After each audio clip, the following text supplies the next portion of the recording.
Насител. Во студиото со вас Иван Кузмановски. Добар ден ви и благодарам што сте со нас. Ова се настаните кои го одбележаа денот. Ленче Ристовска поднесе оставка. Савески жали за одлуката. За власта ова е личен потек за глумење жртва. Полициска акција против детска порнографија меѓу осомничените и председател на бугарско здружение. Големите пекарници дале збор пред владата дека нема да ја покачат цената на лебот. Опозицијата бара конкретни мерки. Се зголемил бројот на прекршоци, но возачите повеќе внимавале на црвеното светло. Безбеден град до крајот на годината низ целата држава. Трамп најави интензивирање на нападите. Техеран го предупреди дека има скриени залихи на оружје. Историска мисија на НАСА Артемис 2 тргна кон месечината по повеќе од 50 години. Овие вести во живо за оставката на обвинителката Ристовска. Останете со нас.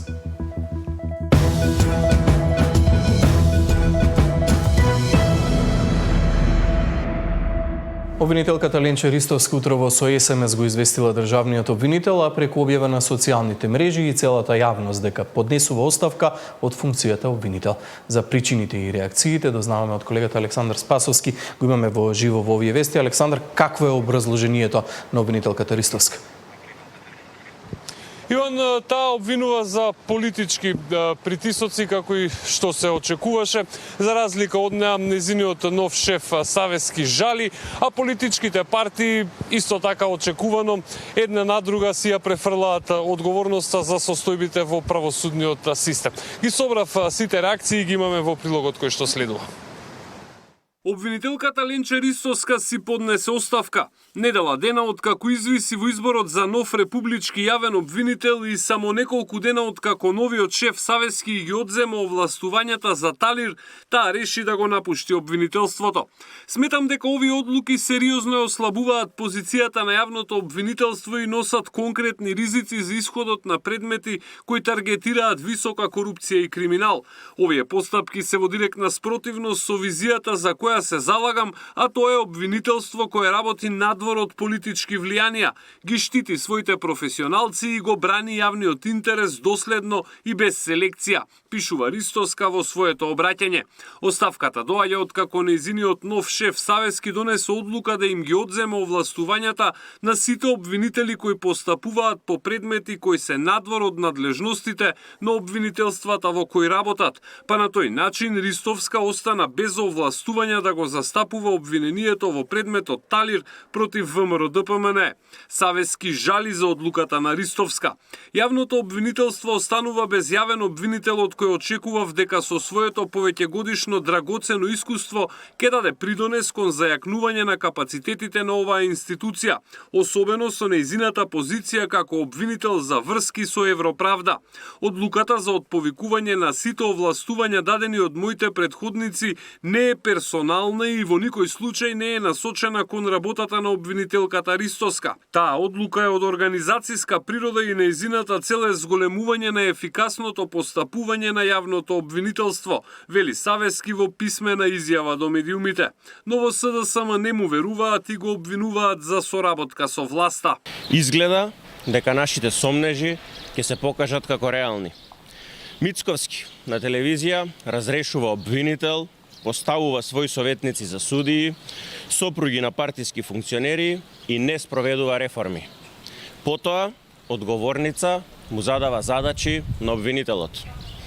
Прво, со случаите поврзани со Мијалков и бомбите, а сега и со одземање на предметите за имотот на ВМРО ОКГ. Случаите познати како Талир 1 и Талир 2 за нелегално партиско богатење. Ристовска да не глуми жртва порача од ВМРО-ДПМН.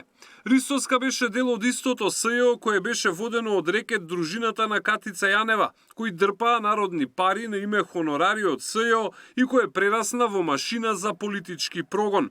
Само треба да се проследи изјавата на обвинителката Лејла Кадрију која сведочи за тоа дека Заев и Шекеринска лично оделе навечер во СЈО на Катица, Ленчи и Лиле Стефанова и селектирале предмети за политички прогон. Јавноста има право да знае дали оваа оставка е чин на принципиелност или политички перформанс насочен кон градење личен наратив на жртва, порача од ВМРО-ДПМНЕ.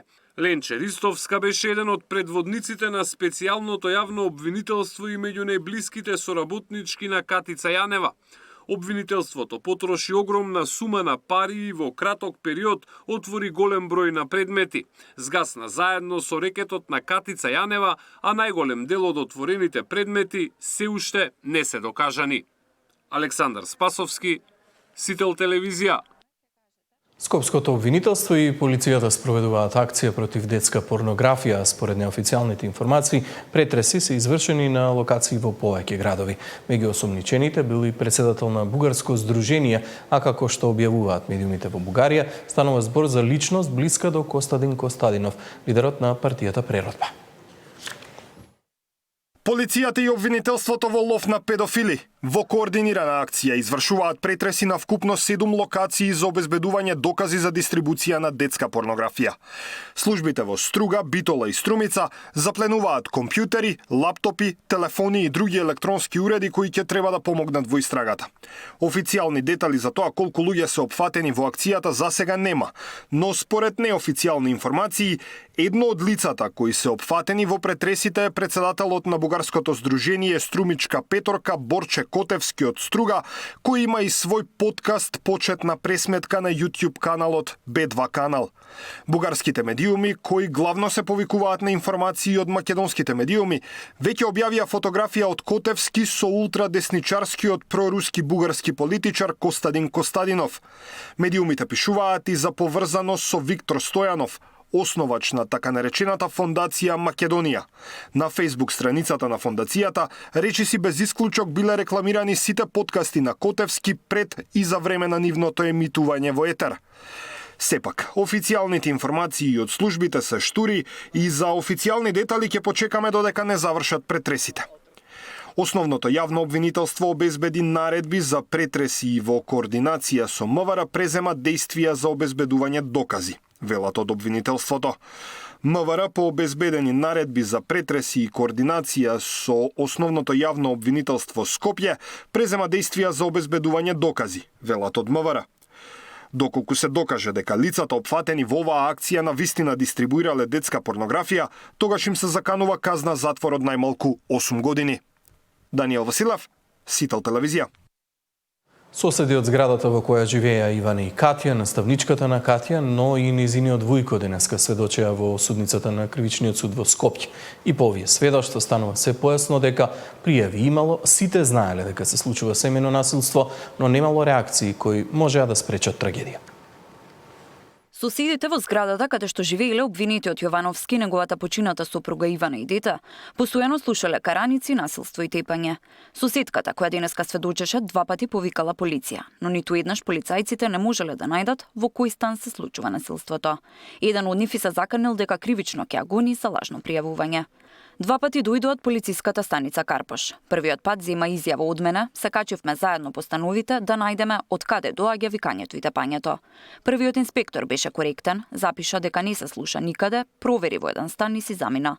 Вториот инспектор кога дојде беше многу дрзок и нервозен, лупаше по станови и врати. Праша на кој спрат се, реков дека не знам, само знам дека се надмине.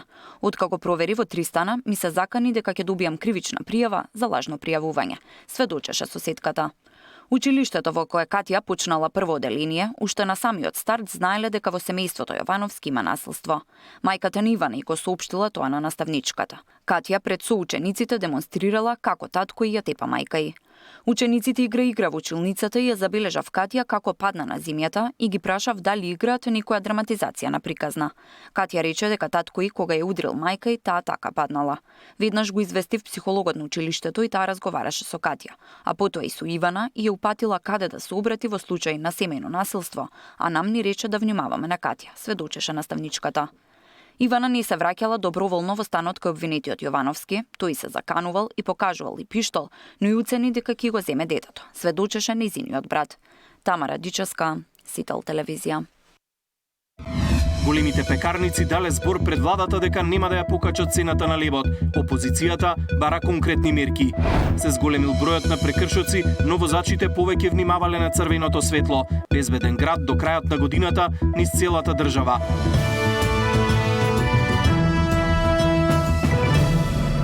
По состанокот со пазарниот инспекторат и Министерството за економија, големите пекарници дале збор дека нема да ја покачат цената на лебот. Опозицијата пак бара конкретни мерки за заштита на стандардот на граѓаните. За сега ќе нема поскапување на лебот, уверуваат големите пекарници по денешниот состанок со државните институции. На маса седнале директорот на Државниот пазарен инспекторат, заменик министерот за економија и представници на мелничко-пекарската индустрија, која држи најголем дел од пазарот. Иако дел од пекарниците низ земјава веќе најавија дека ќе го зголемат белиот леб за 3 до 5 денари, најголемите производители велат дека тие нема да го направат тоа, барем не во следниот период. Во Македонија има 3000 пекари, секој си знае за себе. Значи генерално над 99% цената е иста. Вториот заклучок се донесе дека цената ќе се одржава и ќе се следи ситуацијава во следниот период, значи негде до крајот на месецот. И дека ќе следиме ситуацијата сите заеднички, за ако се случи нешто, некој влошување на ситуацијата, да можеме да донесеме некој заеднички заклучок. Значи да стопираме, да кажеме, на некој начин тоа зголемување. Пазарните инспектори пак во вонредните контроли забележале ценовни разлики само кај јајцата и зејтинот. Но од СДСМ вела дека реалноста е поинаква. Според опозицијата, бранот по скапувања веќе почнал, а владата нема преземено никакви мерки. Колку треба да поскапи лебот? Колку треба да поскапат цените на храната за Христијан Мицкоски конечно да превземе мерки? Мицкоски секојдневно ги лаже граѓаните. Вели дека владата ја следела состојбата додека цените растат, а стандардот на народот паѓа. Празните фрижидери и празните джебови не можат да го чекаат Мицкоски. Предлог антикризните мерки на СДСМ преку пакет закони во вторник влегуваат во собраниска процедура. Викендов пак владата треба да одлучи дали ќе го продолжи намаленото ДДВ на горивата од 18 на 10%. Оваа мерка заедно со попустот кој го добиваат најголемиот дел од бензинските станици истекува на крајот од оваа недела. Мартин Арсов, Сител телевизија. Европската унија и меѓународните финансиски институции очекуваат голем притисок од војната во Иран преку влијанието врз енергенсите. Освен конкретни мерки, се бара и директно штедење од граѓаните. Последните изјави на Трамп само негативно влијаја на цената на нафтата. Радикални мерки за штедење против растечките цени на горивата воведува Европската унија.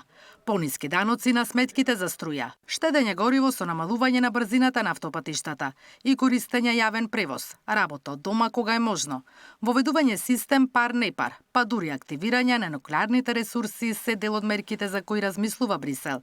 Мора да се штеди, посебно дизелот и авионското гориво, затоа што ситуацијата е сериозна, изјави еврокомесарот за енергетика Јергенсен. Let me start by a few numbers. Since the beginning of the conflict in the Middle East, prices in the EU have risen by around 70% for gas and by 60% for oil. In financial terms, 30 days of conflict have already added 14 billion euros to the Union's fossil fuels import bill. 14 billion euros. These numbers paint a very clear picture. As the crisis in the Middle East enters its second month, it is clear that we are facing a very serious situation. Планот од 10 мерки кои ќе се преземат наскоро ќе биде таргетиран и привремен, додаде Јергенсен, затоа што и во случај војната брзо да заврши, враќањето во нормала не се очекува наскоро. И Меѓународната агенција за енергија предупредува дека мерките треба да бидат насочени само кон ранливите граѓани, иако веќе ослободија дел од резервите на нафта. Првиот човек на агенцијата Бирол вели дека април ќе биде многу полош од март, поради драстично намалените количини на нафта и природен газ од Блискиот исток. Единствениот излез од кризата, Бирол го гледа во отварањето на Ормудскиот теснец, а по вчерашниот говор на Трамп не се очекува деескалација на војната. Откако Трамп изјави дека нападите врз Иран ќе продолжат во следните 2 до 3 недели, цените на нафтата повторно вивна. Барел се доближи до $110. Наташа Мерсовска, Сител телевизија.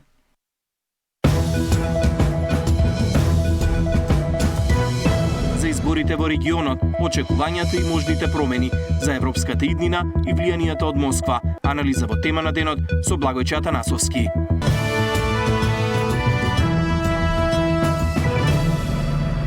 Статистиката на МВР покажува дека во март се зголемил вкупниот број на прекршоци, но возачите многу повеќе внимавале на црвеното светло. Според плановите на Министерството за внатрешни работи, безбеден град до крајот на годината треба да биде поставен низ целата држава.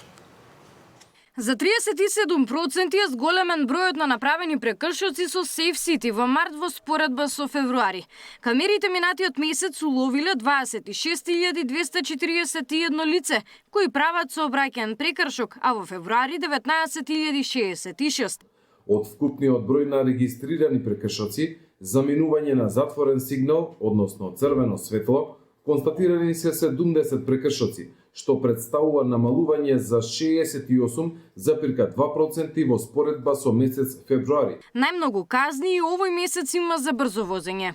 Иако има значително намалување на бројот на направени прекршоци за минување на црвено светло, статистиката сепак покажува дека дисциплината зад воланот се уште не е на постекуваното ниво, особено земајќи го во обзир фактот дека само минатиот месец 25.230 возачи притиснале на газ повеќе отколку што дозволуваат правилата. Системот регистрира 941 прекршок за управување на возило со измината важност на сообраќајната дозвола. На 544 лица им се забранило да управуваат со возило. Оваа бројка во споредба со претходниот месец бележи намалување од 16,7%. Овие лица добиле забрана да возат, бидејќи од нив 70 си поминале на црвено светло, а 474 возеле брзо. Властите имаат план Safe City да се прошири на територијата на целата држава во текот на 2026 година, но не прецизираат во кои градови кога ќе се инсталираат камери. Бројот на локации ќе биде соодветен на потребите со цел да се покријат така наречените црни точки, каде што статистички се случуваат најмногу сообраќајни незгоди. Точниот број и специфичните локации ќе бидат дефинирани по завршување на техничкото планирање, но целта е целосна и ефикасна покриеност на критичните зони, велат од МВР за Сител. Дополнуваат дека фокусот ќе биде ставен на главните сообраќајни артерии и булевари, каде што е регистрирана поголема фреквенција на возила и пешаци, клучните крстосници каде често се случуваат сообраќајни прекршоци, влезовите и излезите на градовите со цел зголемување на општата безбедност. Последно камери почнаа да се поставуваат во Велес, но со функционирање е предвидено да почнат во јули. Локалните власти во Охрид и Струга соопштија дека таму камерите ќе профункционираат пред почетокот на летната сезона за поголема безбедност за туристите. Камери веќе се поставени во Скопје, како и на коридорите 8 и 10, Тетово и Куманово. Гавриела Лескова, Сител телевизија.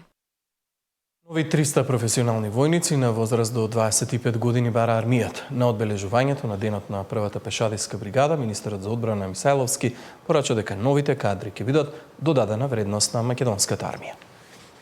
Армијата се подмладува со 300 нови професионални војници.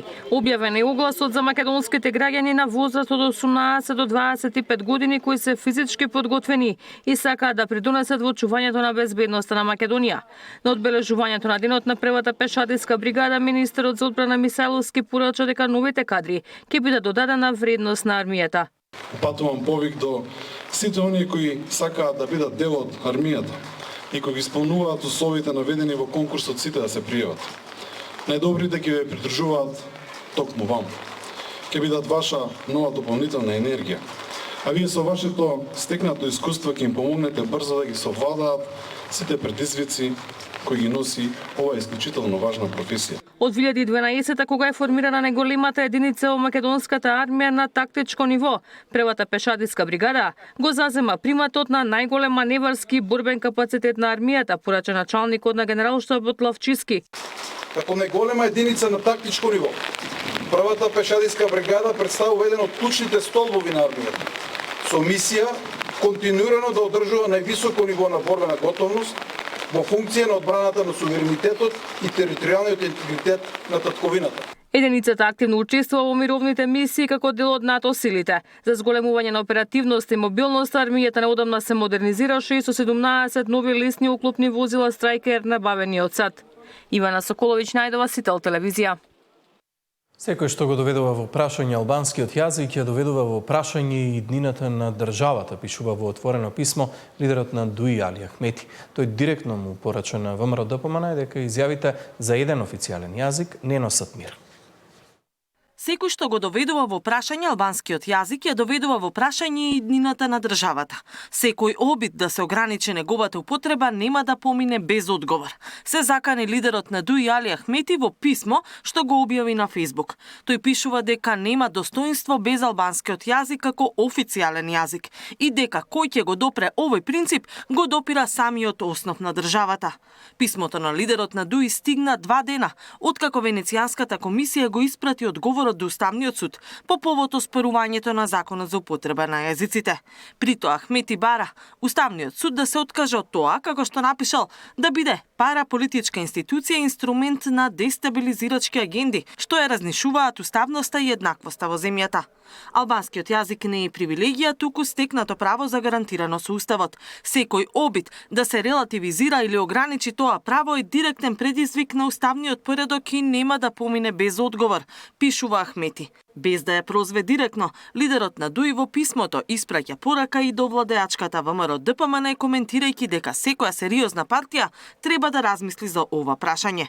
Реториката можете да зборувате албански колку што сакате, но има само еден официјален јазик. Не е ниту модерна, ниту државотворна, ниту европска. Таа не носи мир, туку создава напнатост, не гради мостови, туку ги отвара раните што земјата скапо ги платила и не ја зацврстува државата, туку го подрива самиот основ на коегзистенција, стои во писмото на Ахмети.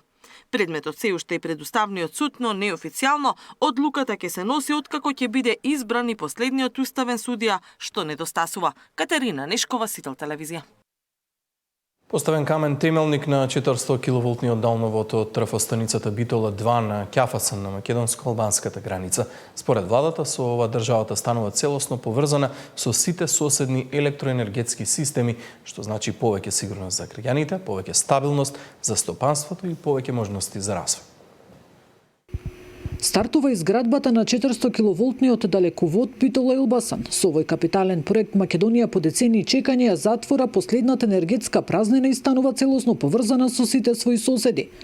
Премиерот Мицкоски од граничниот премин Ќафасан порача дека ова не е само обична инфраструктура, туку символ на стабилност која ќе ја движи македонската економија напред во европското енергетско семејство. Интерконективниот далековод Битола Елбасан не е обичен далековод. Тој е символ на една затворена празнина која со години стоеше како пречка на нашиот пат. Коридорот 8, кој треба да биде артерија на економијата, долго време имаше прекин во својата енергетска мрежа. Денес, со овој проект, таа празнина конечно се затвара. Со изградбата на овој 400 киловолтен далековод, долг околу 100 километри, ја воспоставуваме последната енергетска врска која што недостасува со нашите соседи.